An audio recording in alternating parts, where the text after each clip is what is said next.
Dia Mundial da Doença de Parkinson. A doença afeta milhares de pessoas em todo o mundo. No Brasil, são cerca de 200 mil pessoas. Vamos então saber o que é o mal de Parkinson, as causas, os sintomas. A gente sabe que a doença ainda não tem cura, mas que é importante iniciar o tratamento desde o início. E os tremores e a rigidez muscular têm tratamento para melhorar a qualidade de vida. É o Deep Brain Stimulation, estimulação profunda do cérebro, que consiste no implante de eletrodos no cérebro. Nós vamos conversar sobre tudo isso com o Dr. Cláudio Fernandes Correia, que é médico neurocirurgião, especialista no tratamento da dor aliado à neurocirurgia funcional. Dr. Cláudio, é um prazer tê-lo conosco. Como vai? Tudo bem? Tudo bem. O Dr. Cláudio já conversou com a gente outras vezes, falando principalmente de dor, né, Dr. Cláudio, que é uma das suas especialidades. Mas hoje a gente quer saber um pouco mais sobre o mal de Parkinson. Já se sabe qual é a causa da doença, Dr. Cláudio? Não, ainda assim, exatamente é um desafio ainda dentro da medicina, exceto alguns casos onde se observa uma prevalência maior da doença, quer dizer, uma frequência maior, que é em pessoas que trabalham com inseticida, pessoas, por exemplo, que lutam boxe, têm traumatismos cranianos repetitivos, mas de uma maneira geral, parece que existe um cunho genético para essa predisposição ao desenvolvimento da doença de Parkinson. Uhum. Nos dias de hoje, muitas doenças, como o Parkinson, o Alzheimer, paralisia supranuclear progressiva e outras doenças que afetam o interior do sistema nervoso central, acredita-se que todas elas sejam fruto de um problema muito parecido, na verdade. É que ora uma começa de um jeito, ora uma começa de outro jeito. Na verdade, o início da manifestação é que vai traduzir o diagnóstico principal, mas parece que a etiologia de todas elas tem um fundamento. Tanto é verdade isso, que todas elas evoluem ao longo do tempo e deixam o paciente praticamente na mesma condição.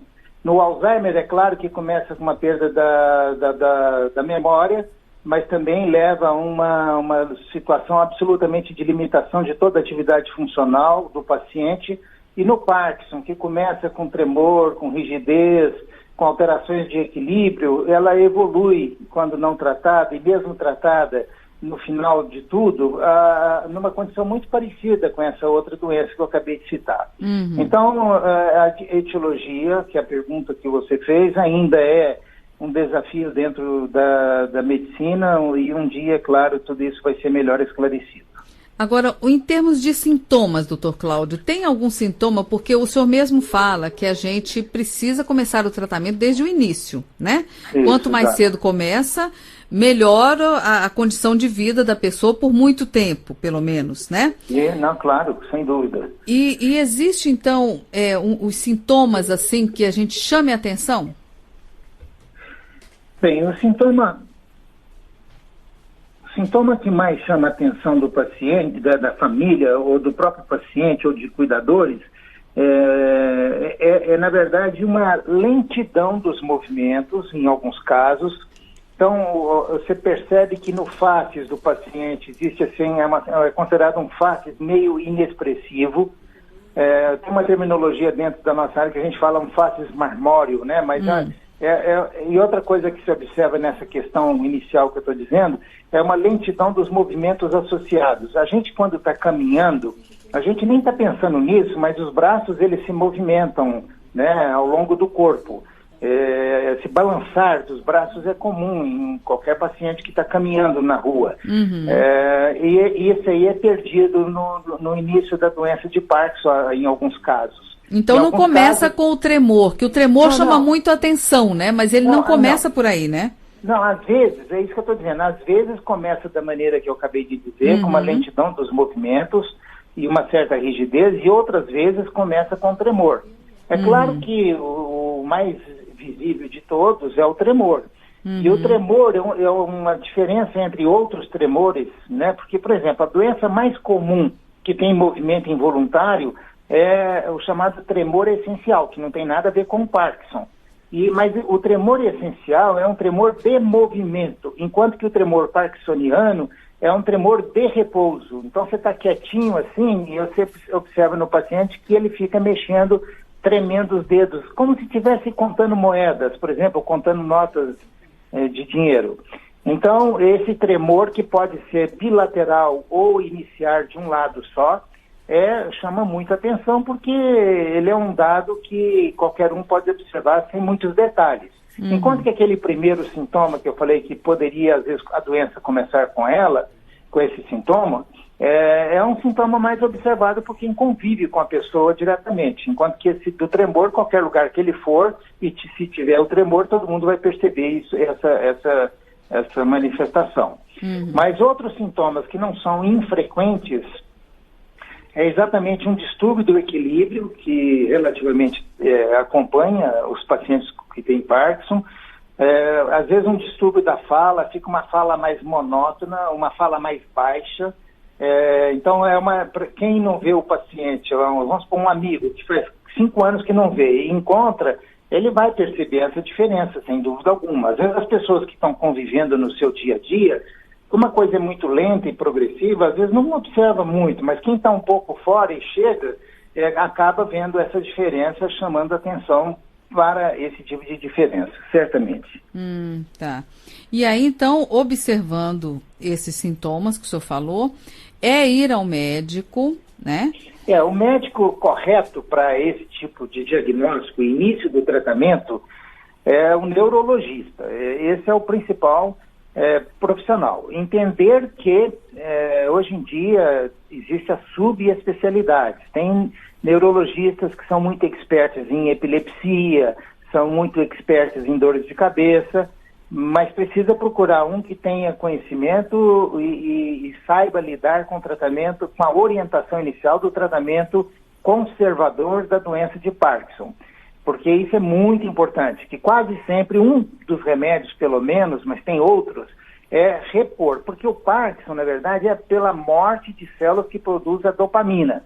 Então, um artifício que existe é dar medicamentos que repõem a dopamina que deixou de ser produzida pelas células que deveriam produzi-la e passaram a morrer. O porquê que morre é aquela sua pergunta inicial da etiologia, da causa, e que ainda é uma coisa discutida. Mas, então, o neurologista, ele vai examinar clinicamente o paciente, provavelmente corroborando com o diagnóstico da doença de Parkinson. Evidentemente que tem outras doenças que dão sintomas similares, ele tem que afastar essas outras doenças, os outros diagnósticos. Então, não só no exame físico, que é muito importante, mas também exames complementares, entre eles exames de imagem do cérebro, como ressonância magnética, que talvez seja o melhor deles, que mais subsídio vai trazer para ajudar no diagnóstico dessas doenças, né? Normalmente, a ressonância na doença de Parkinson não mostra muitas alterações específicas, não tem muitas alterações específicas, mas existem, por exemplo, tumores em áreas que têm relação com essas células que produzem dopamina, que pode estar comprometido, e às vezes então a causa pode estar ligada a uma causa secundária, uma causa organicamente bem clara, bem definida. E, doutor Cláudio, tem uma idade em que a doença se manifeste com mais frequência? Ela não dá em jovens, por exemplo? Não, ela dá em jovens, mas a doença ela tem uma prevalência, ou seja, uma chance de acontecer muito mais em pessoas de 65 anos de idade para cima. Agora, na sua questão também, tem um dado significativamente importante. Quando ela aparece em pacientes muito mais jovens, por exemplo, com 36, 30 e poucos anos de idade, ela costuma ter um comportamento muito mais agressivo do que quando surge no paciente mais idoso. Então, a doença, quando surge no jovem, ela costuma ter uma característica clínica mais intensa do que no paciente idoso. Isso é importante também saber. Agora, o senhor falou já do tratamento que começa, na maioria das vezes, pelo que eu entendi, medicamentoso, né? Medicamentoso e medicina física, né? Atividade dentro da água, na academia, tudo isso ante o paciente, porque ele tem uma tendência a ficar quieto, parado. E isso vai comprometendo outras estruturas articulares, por exemplo, que se não forem cuidadas, certamente vão associar-se ao quadro primário da doença de Parkinson e trazer mais limitação precocemente a esse paciente. Certo. E eu falei aqui que os tremores e a rigidez muscular têm um tratamento cirúrgico, né, para melhorar a qualidade de vida. Eles cessam e é um implante de eletrodos no cérebro. Explica para a gente. O implante desses eletrodos, que pode ser feito com anestesia local, o paciente completamente acordado, um excelente resultado no controle de dois dos mais importantes sintomas da doença, que é o tremor e a rigidez, permitindo ao paciente uma melhora significativa da qualidade de vida, às vezes até com redução das medicações ou eliminação de uma ou outra desses remédios que são usados na fase inicial da doença. Lembrando que muito importante que esse tratamento não é quando o doente está numa fase avançada, em hipótese alguma. É melhor que seja até um pouco precoce para ele usufruir melhor das condições, dos benefícios da cirurgia. Então, isso é muito importante. O risco de uma cirurgia dessa, publicado na literatura, é em torno de 2% aproximadamente. Então, é muito pequeno. Então, é um procedimento que, de fato, vale a pena nesses pacientes que são portadores da doença. De um lado só, dos dois lados, com certeza. Certo. E essa cirurgia de estimulação profunda do cérebro, a gente encontra disponível já no SUS?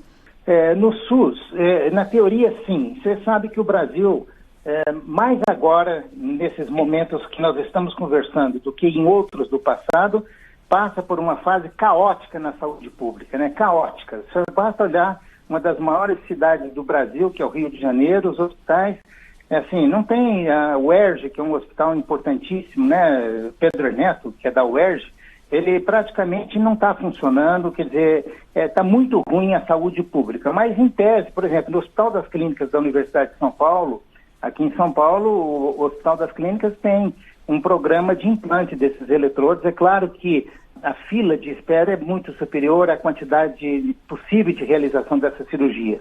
Mas aqui no Brasil, o Seguro-Saúde de Convênio também, pela Anvisa, está absolutamente aprovado isso dentro dos planos de saúde. Não é nada fora dos planos. Basta, claro, ter que fazer o preenchimento de relatório e comprovação da indicação do procedimento. Mas, sem dúvida que isso está previsto. E é muito importante, porque o custo disso é muito alto, já que esses equipamentos são importados dos Estados Unidos.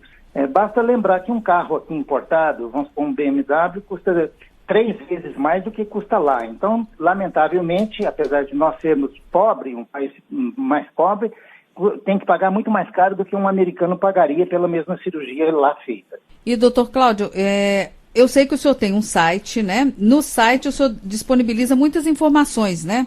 Sim. O seu endereço no site que eu tenho aqui é o www.claudiocorrea.com.br, e quem quiser mais informações sobre mal de Parkinson e outras doenças, pode entrar lá no site do Dr. Cláudio e se informar a respeito. E com muito prazer a gente vai trazer as informações adicionais que o público grande que está nos ouvindo certamente deve ter ainda perguntas a fazer. Pois é. Então, querendo, tire dúvidas lá. Se não, mande a sua pergunta. A gente convida o Dr. Cláudio de novo para esclarecer. Muito obrigada, viu, Dr. Cláudio? Um grande abraço para o senhor e que o senhor possa continuar